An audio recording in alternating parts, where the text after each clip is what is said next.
Akwụkwọ nke Tesalonika isi nke mbụ.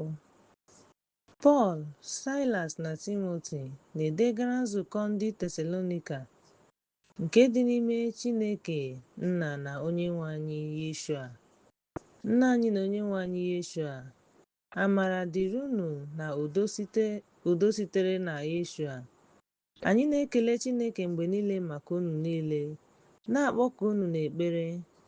Anyị na-echeta mgbe niile okwukwe unu dị ire, ịdị uche unu na ndidi nke olileanya unu na Onyenwe anyị Yeshua n'ihu Chineke Nna anyị. Ebe anyị maara, ụmụnna anyị, na unu bụ ndị Chineke họpụtara, n'ihi na enyeghị unu ozi ọma anyị naanị n'okwu, kamakwa n'ike na n'ime mmụọ nsọ na n'ọtụtụ ihe doro anya, dịka unu maara otu anyị si nọrọ n'etiti unu n'ihu. Unu ghọrọ ndị na-eso ụzọ na Onyenwe anyị. Unu nakwara okwu ahụ n'ọtụtụ nsogbu site n'enyemaka nke mmụọ nsọ, ka unu wee bụrụ ihe nleghara anya nye ndị niile bi na Masedonia na Akaia.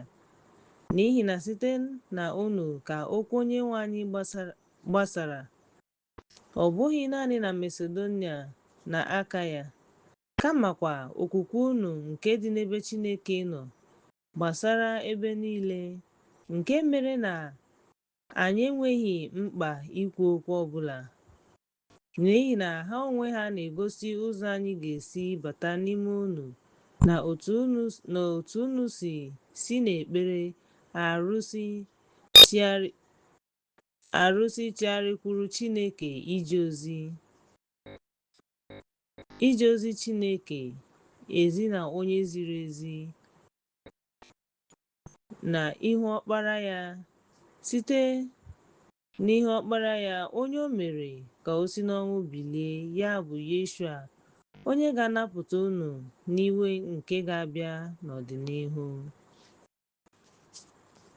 Akwụkwọ nke Tesalonika isi nke abụọ. N'ihi na unu onwe unu maara, ụmụnna m, na mbata anyị n'etiti unu abụghị ihe mberede, kama ebe anyị tara ahụhụ na mbụ ma wedatara onwe anyị ala na Filipai. Dịka unu maara, anyị siri ike n'ime Chineke ịgwa unu ozi ọma Chineke n'ọtụtụ mgbalị, n'ihi na agbamume anyị abụghị site n'adị ọcha ma ọ bụ site n'aghụghọ. Ma dịka Chineke nyere anyị ikike ka e nye unu ozi ọma ahụ, otu ahụ ka anyị na-ekwughị dịka ndị na-eme ihe na-atọ mmadụ ụtọ, kama dịka Chineke, onye na-eme ka obi anyị dị mma. Anyị ekwughịkwa okwu ire ụtọ, dịka unu maara, ma ọ bụ okwu na-egosi mmasị. Chineke bụ onye dekọrọ.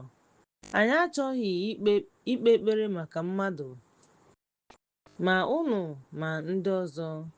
Mgbe a gara ebo anyị ebubo ka ndị ozi Yeshua, ma anyị dị umeala n'obi n'etiti unu dịka nne si elekọta ụmụ ya. Ebe anyị hụrụ unu n'anya nke ukwuu, ezi uche anyị bụ na anyị ga-enyefe ya n'oziọma Chineke. Anyị ga-enyefe ya n'oziọma Chineke unu, ọ bụghị naanị mkpụrụ obi anyị, n'ihi na unu dị oke ọnụ ahịa n'ebe unu nọ. N'ihi na chetanụ, ụmụnna m, ndọgbu anyị na-adọgbu onwe anyị. Anyị rụsiri ọrụ ike ehihie na abalị ka anyị ghara ibu ibu arọ nye onye ọbụla n'ime unu. Anyị zisara unu ozi ọma, unu onwe unu bụkwa ndị akaebe. Otu ahụ ka Chineke dịkwa, otu anyị si mee omume dị nsọ dịka ezi omume na-adị ugbu a, dịka unu onwe unu na-enweghị ntụpọ n'etiti unu.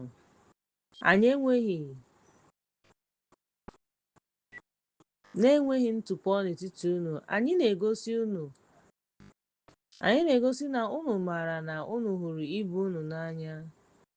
na-akasi unu obi ma na-arịọ arịrịọ dịka nna ụmụ ya, ka unu wee jee ije n'ụzọ kwesịrị Chineke, onye kpọrọ unu gaa alaeze na ebube ya.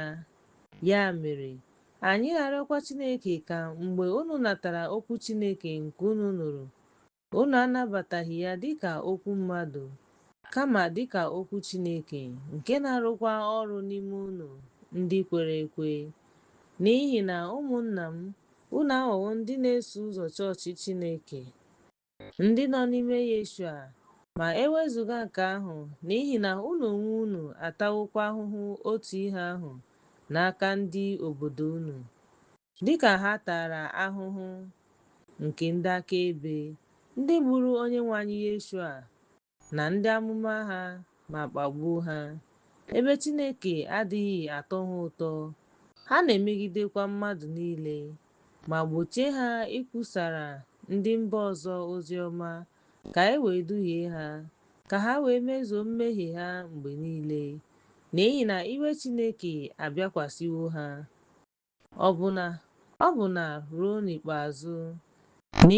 N'ihi na ụmụnna m, ebe gbochiri anyị n'ebe unu nọ ruo oge ụfọdụ n'ihe gbasara anya anyị, mana ọ bụghị n'ihe gbasara obi anyị. Anyị na-achọkarị ihu unu n'agụụ dị ukwuu. Ya mere, anyị gaara abịakwute unu, mụ Pọl, ma ọ dịkarịa ala otu ugboro ma ọ bụ ugboro abụọ. Ma Ekwensu egbochiwo anyị. N'ihi na gịnị bụ olileanya anyị, ọṅụ anyị, okpueze mmeri anyị? Unu anọghị n'ihu Onyenwe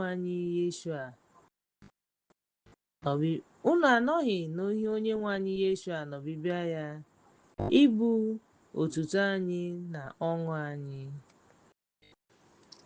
Akwụkwọ nke Tesalonika isi nke 3. Ya mere, ebe anyị enweghị ike ịmanye onwe anyị ọzọ, anyị chere na ọ dị mma ka anyị nọrọ naanị anyị na Atens. Anyị wee ziga Timoti nwanne anyị nwoke na onye ozi Chineke na onye anyị na ya so n'ozi ọma nke Yeshua, ka ọ kwado ma kasie unu obi gbasara okwukwe unu, ka onye ọbụla ghara inwe mwute site na mkpagbu ndị a, n'ihi na unu onwe unu maara na anyị anọwo mgbe anyị nọnyere unu. Anyị ahọpụtalarị maka ebumnuche a, n'ihi na n'ezie a gwara unu na anyị ga-ata ahụhụ dịka o si mee mgbe ahụ. Unu onwe unu makwara ya.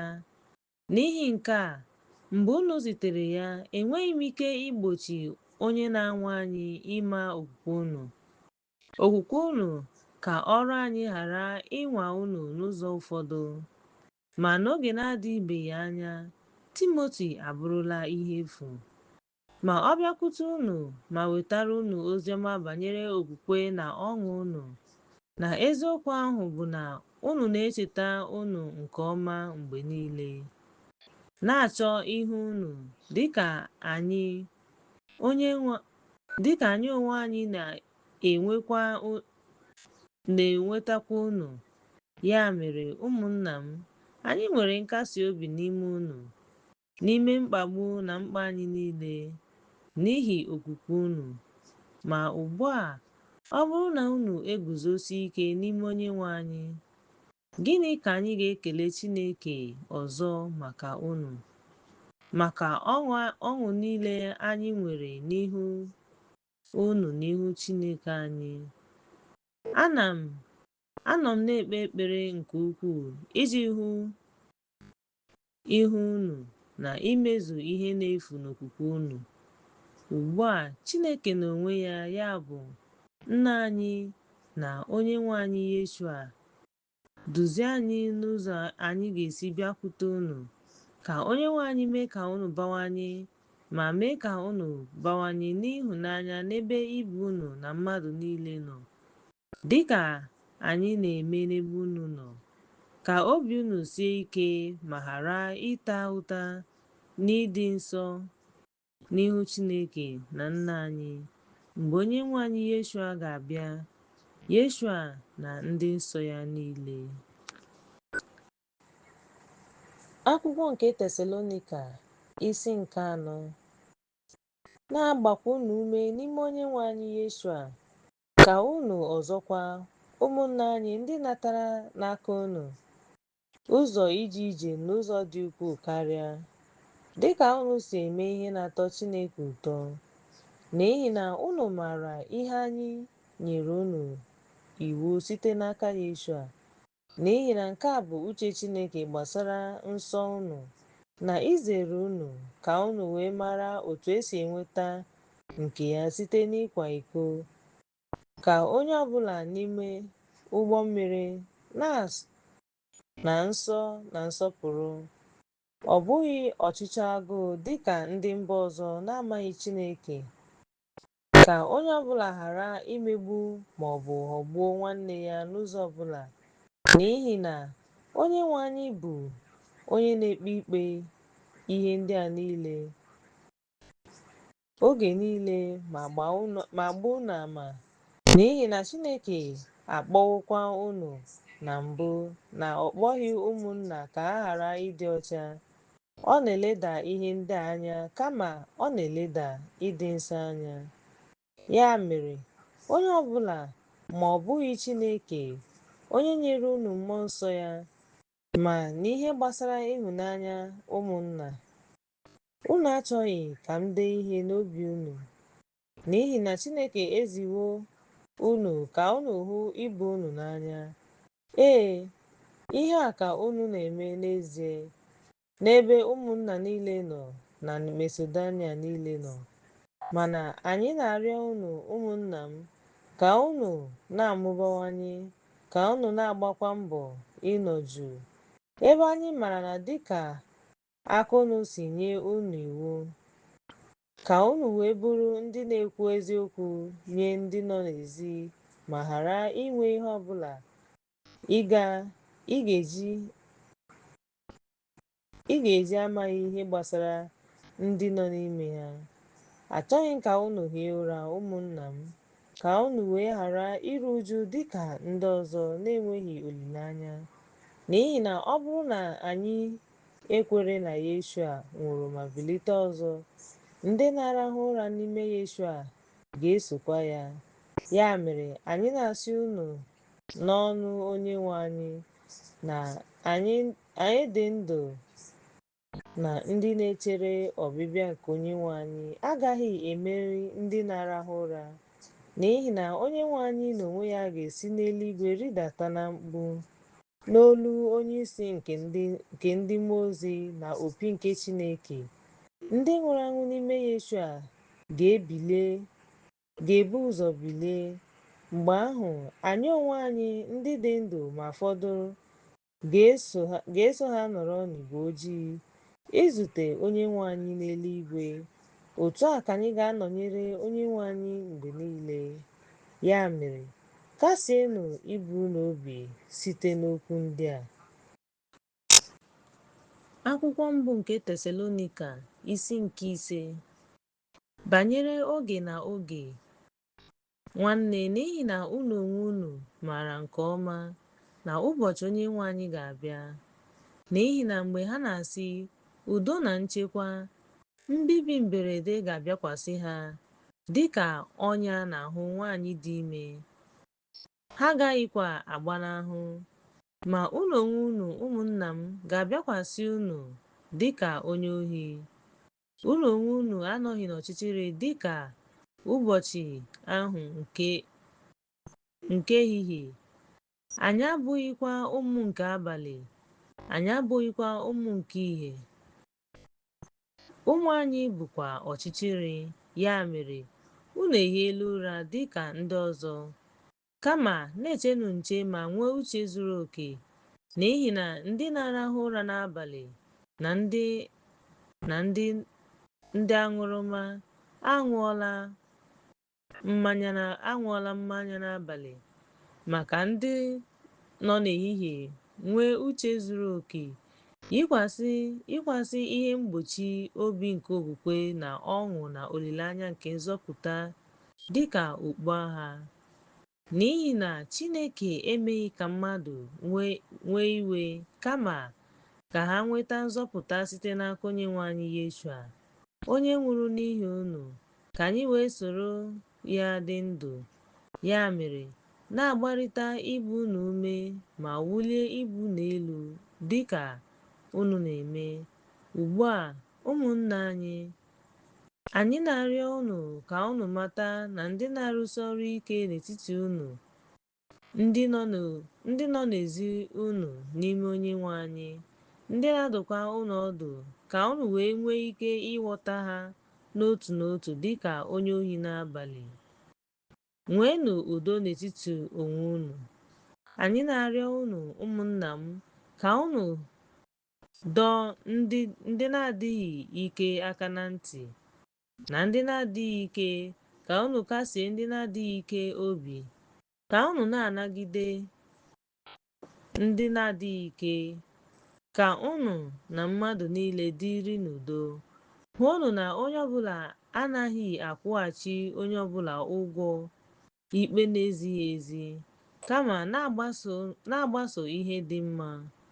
Ma n'ebe unu onwe unu na mmadụ niile nọ, na-achọnụ mmadụ niile karịa, na-ekpe n'ekpere mgbe niile, n'ihe niile na-ekelenụ, n'ihi na nke a bụ uche Chineke n'ime Yeshua. Mana n'ebe unu nọ, unu emenyụkwala mmụọ nsọ, unu eledala amụma anya. Na-anwalenụ ihe niile, ma debenụ ihe dị mma. Zerenụ ihe ọjọọ ọbụla. Ugbu a ka Chineke nke udo doo unu nsọ n'ihe niile. Ana m arịọkwa Chineke ka ihe niile unu nwere dị mma na mmụọ, ka anyị wee chebe mkpụrụ obi na ahụ unu niile, na-enweghị ntụpọ ruo ọbịbịa nke Onyenwe anyị Yeshua. Onye ahụ nke na-akpọ unu kwesịrị ntụkwasị obi. Ọ ga-emekwa otu a. Ụmụnna m, na-ekpe n'ekpere maka unu. Kelenụ ụmụnna niile na nsuso ọnụ dị nsọ. Nyerenụ iwu n'ime Onyenwe anyị ka agụ akwụkwọ ozi a nye ụmụnna nsọ niile.